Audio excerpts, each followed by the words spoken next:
There was no real typical mission because of the fact that this was flying in different theaters of war. But in Europe, a typical mission would be about 6 or 8 hours long. They would launch right before dawn, provided the weather was good, fly into occupied Europe somewhere to drop bombs on a strategic target. And normally those targets would be rail yards, factories, and so forth. Army Air Corps doctrine was not to bomb cities. We were into precision bombing, which by today's standards might not be very precise, but at the technology of the time of the Norden bomb site, you could get bombs within around 1,000 yards of a factory, let's say.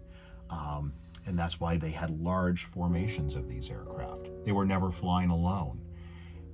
Raids would typically be several squadrons, up to, they had 1,000 plane raids, where you think of 1,000 bombers and 600 escort fighters going to a target.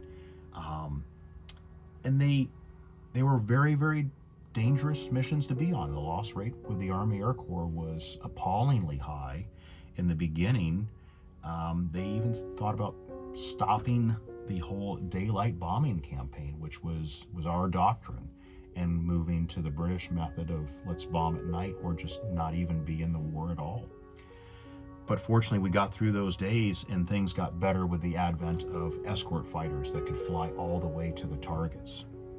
But it was an amazing time when you think of these crews and what they had to endure.